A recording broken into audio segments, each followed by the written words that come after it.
Okay.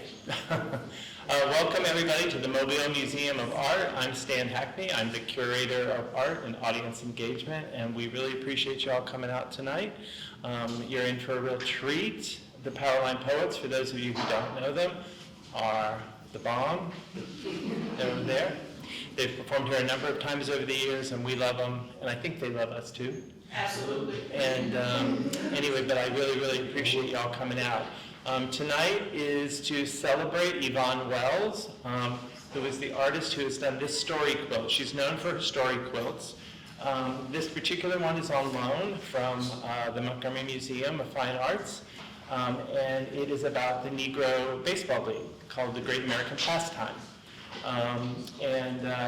Again, all of Yvonne's quilts are story quilts.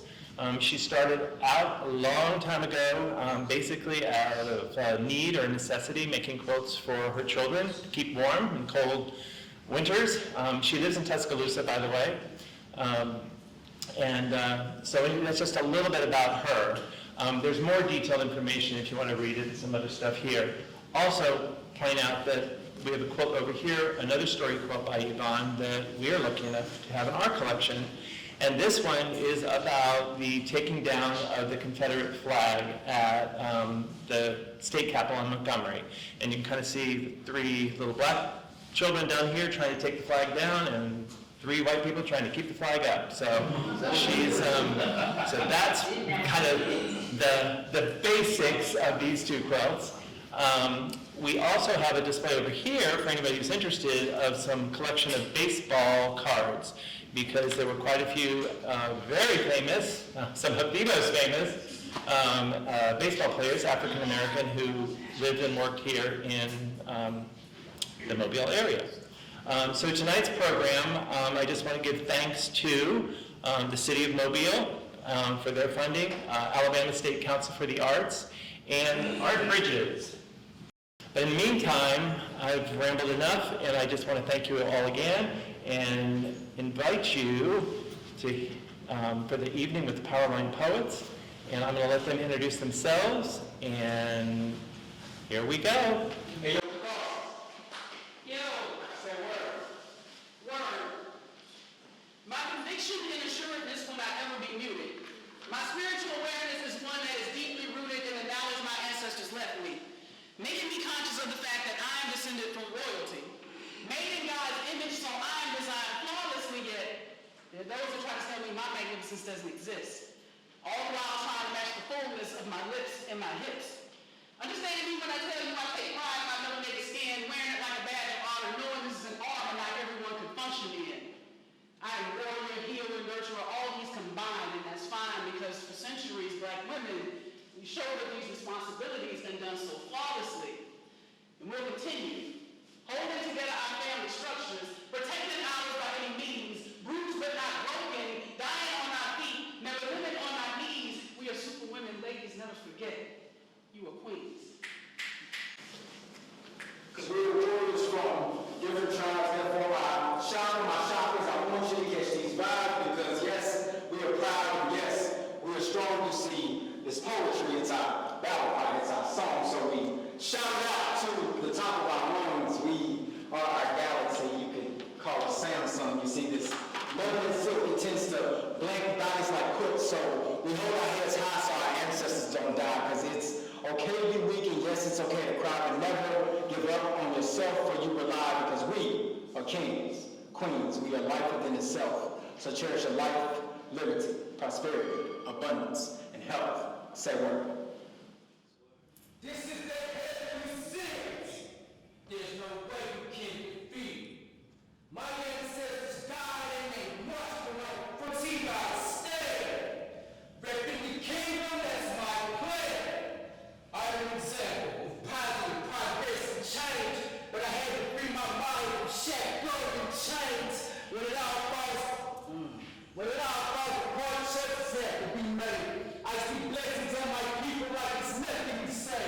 All things fluid, so I'm no longer being concrete. It's so amazing being a part of PowerLines Poetry. And I say word. And so when I ask you, or when we ask you, If you feeling right, fine. I need you to sound like we right here in the South. I need you to say, yes, I'm feeling right, fine. So twin, you want to demonstrate? Yeah. All right then. So, is you feeling right, fine? Is you feeling right, fine? Is y'all feeling right, fine? Because we feeling right, fine. Yes, we do.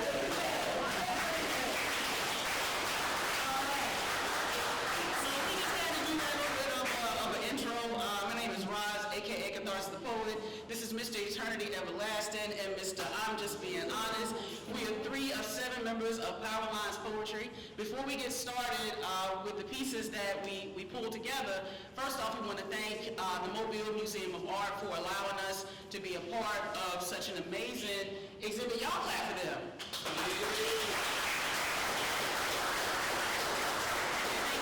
Thanking them so much for this space for creatives to come and share their works.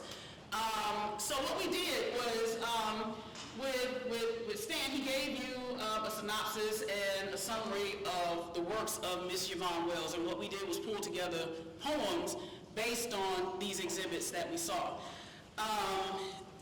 And I guess I'll start it. Okay, all right, cool. Now, I don't have a title for this yet. It is still fairly new. But the subject of it was near and dear to me. You heard me talk about my grandmother. My grandfather actually was the inspiration, a little bit of inspiration for this, because, I mean, that man watched baseball nonstop. And after digging a little bit into the Negro Leagues, I see exactly why. So I'm about to read this for you again. I don't have a title for it, and I hope you enjoy it.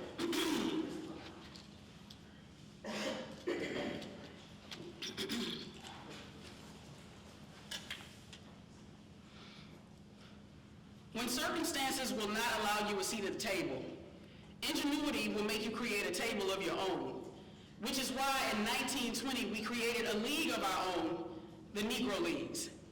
Founded by Hall of Famer Andrew Root Foster, America's favorite pastime was forced to get with the times and understand that talented players, they came in all shades, breaking barriers and shattering records when they played, and despite the hovering shadows of segregation, they never became dismayed because they understood the assignment.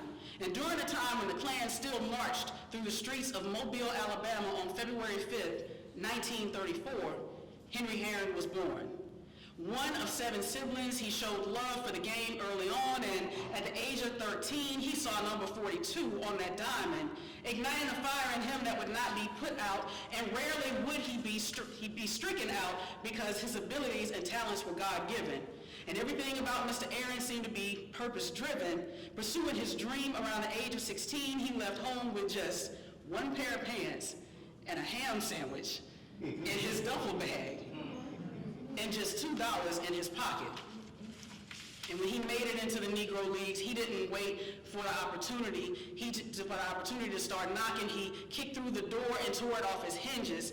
And it didn't take him long to start winning, so much that after just 3 months, the major leagues took notice. So he entered into that space submerged in racism, armed with his boldness, and he would go for years, persevering with the Braves, creating a presence in baseball even felt to this day. And despite death threats, on April 8th, 1974, surpassing Babe Ruth, he became the home run king, instilling pride in everyone that watched him. Forgive me, y'all.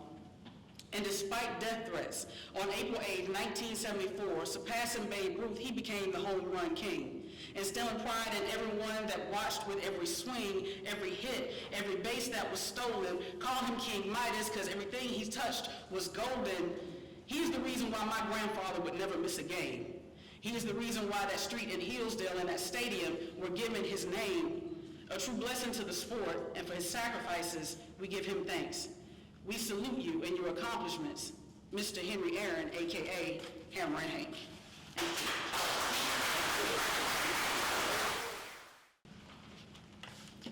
How many poets do we have in the building? 2, 3, 4. Y'all ain't gotta raise your hand. I know some of y'all. All right. For the people who are not poets, you, ma'am, are you a poet? What are you passionate about? Passionate about kids. It's a good selection. You, man, what are you passionate about? You. Ma'am? Are you? Sir, what are you passionate about? Sports. Okay. I asked that question because there are a few things that inspire me, quite like this project did. I'm passionate about poetry, I'm passionate about music, I'm passionate about life, I'm passionate about a lot of things. But I held on to baseball for a very, very long time. Baseball is something that I played literally from the time that I was 5 years old until I couldn't play anymore because of an injury. And so when we were presented with this opportunity to create a piece based off of this quilt, I was all in. So I took a little bit more of an abstract approach, and you may hear some names that you may not have heard before. I just want to encourage you to do a little research and go see who some of these people are. The title of this poem is Stitches. White leather stretched around cork, rubber, yard, and string. 108 double red stitches hand sewn around the seams. America's pastime is as classic as apple pie. Dirty diamonds underneath blue skies. But these diamonds don't shine. The true gems are the men that stand on this field. Imagine if the Negro League had an all-star game. Two teams dressed in red and white. Bottom of the ninth, it's 5-3 in a dogfight. Sweat beads underneath the brow of Satchel Paige. His 6'3" frame winds up a fastball of 91 miles per hour. Hand over head, he releases the pitch. Pow! Josh Gibson's glove stings from the fire. Strike one. John Henry Lloyd stands at shortstop listening for the ricochet of the ball against the back, then crack. He dives but misses as Turkey Stearns turns up the rear. Firing the ball to Buck Leonard as he welcomes the meteor from right field. Out one, the umpire yells. Oscar Charleston steps to the plate with a pop fly to Mule Suttles. Out two. Willie Wells feels the pressure. He swings. Strike one. He tends to be a little timid for the second one, so he watches it. Strike two. Satchel Paige winds up. Here comes the slider. Crack. He connected. As the ball sails over the head of Ray Dandridge, cool Papa Bell races towards the gate, but it's too late. Going. He leaps into the sky and extends his hand, pulling the game-winning hit back down to the land. Lands on his feet in celebration, winded and fatigued. Can you imagine if there was an all-star game for the Negro Baseball League? Stitches. Thank you. Before I get into this piece, hello everyone. You know, I'm the poet. I like to say I like to check everybody's temperature before I start. Because if y'all ain't feeling too good or you sleep, I gotta go and do something to wake you up. So, you know, I have to scan the crowd first and see how everybody doing. Huge thank you to Mobile Museum of Art, all of its sponsors for this event. With it being the last day of Black History Month, and it just so happens to also be leap year, I'm thankful that we were asked to be a part of this exhibit and come up with original works based upon it. So I hope y'all dig it. The title of my piece is Quilted with Purpose.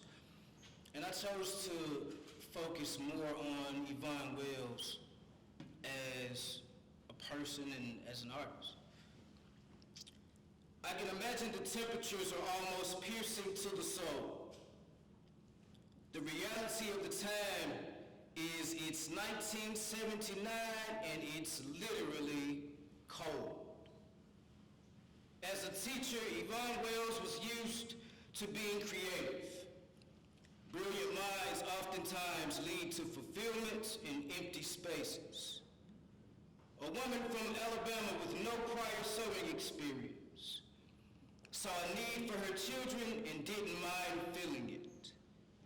Her children needed to stay warm as well as herself, and that's the genuine love of a mother. her children above anyone else. The inexperience led to artistic freedom in which different techniques could be used. And I wonder if she had any idea what her story quilts were about to do. During a time like the Civil Rights Movement, visual storyline and expression was crucial, simply because we were already viewed as beneath them, less than, and few. She felt a moment in time of the 1920s needed to be commemorated, the Negro League. Before this time, Black and Latin Americans playing professionally was unheard of, and it wasn't seen.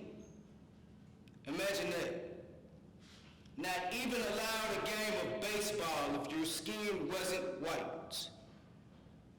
And I don't like it any more than y'all, but I stand in it boldly when I speak of this plight, simply because it's a part of history. I don't like to talk about it, but you can't go back and rewrite history, so why not embrace it? At least that's the way that I choose to do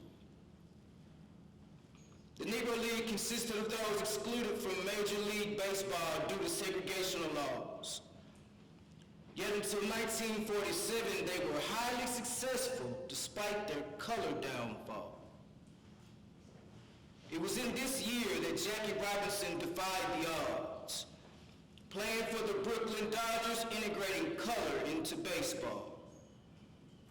So you see, her quilt with the baseball diamond and colored people abroad was more than just a blanket. It was representation of the mind in trying times, that if you think it and want to do it, hold up, that ain't how they go.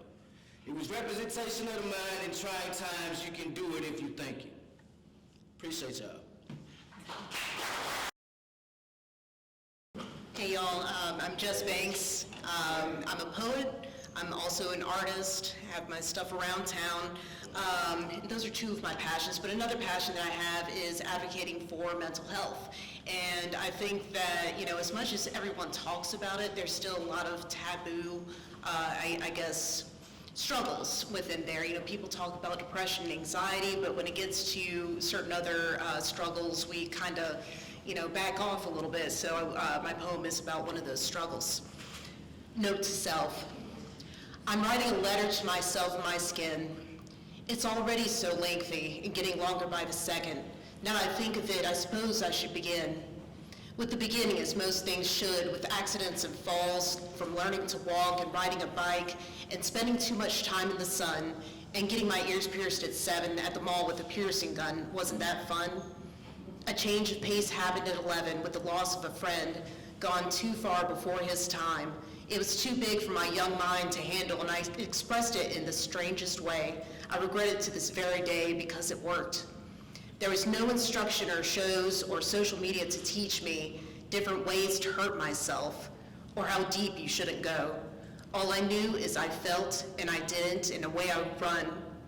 Tattoos and piercings seemed a healthier replacement, served as a knockoff abatement. I picked up on the inferior overcompensation, and overcompensation can lead to some interesting situations. I went behind my own back to get back at myself. I got back at myself in the bestest, worst way because it worked. All this emotional devastation makes some great fuel for creation, more material for my story. Going back to an old coping mechanism that's toxic, but it works. It scares me that it works, especially when you're dealing with jerks. Tearing into paper, tearing into skin. Blood has always been the oldest sacrifice. Sanguine ink on parchment has always looked nice. It's dangerous, but danger feels nice. Guess I'll roll the dice and see if I have room to write another letter to myself. Thank you. So I'm Brandon Biggs. I go by Dream Biggs. I'm going to share a poem that was on my debut album that I released this past year called Henchman. The album is called Dream Biggs, Rhyme for a Change. It's on Apple. You can go to mrmarkrecords.com/Dream Biggs and find it if you're interested in that. So this poem was difficult for me to write because, you know, I'm a white dude, right? And it's about black history, right? So it's tough because you have to come correct. You can't, you know, like, you got to come correct. So, y'all let me know if I did.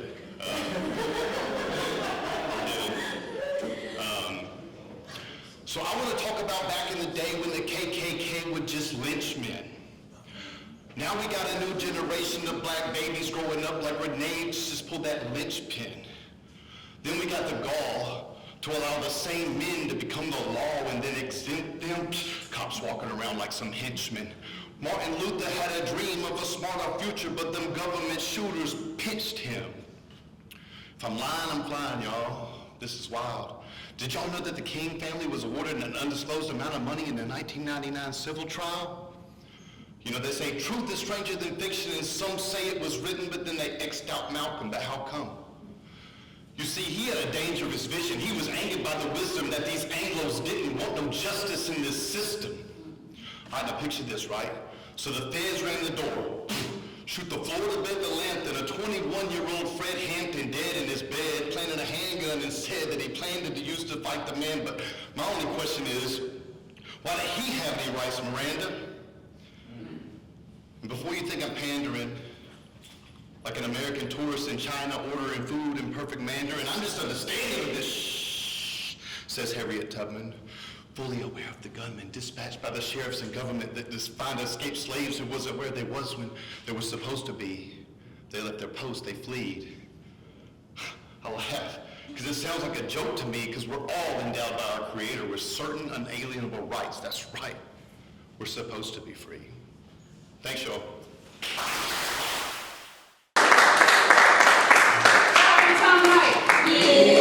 All right, so before we move forward with this last 5 minutes, first off, once again, we want to thank the Mobile Museum of Art. Y'all give them a hand. Thank you guys so much for allowing us this space. We cannot thank you enough for it.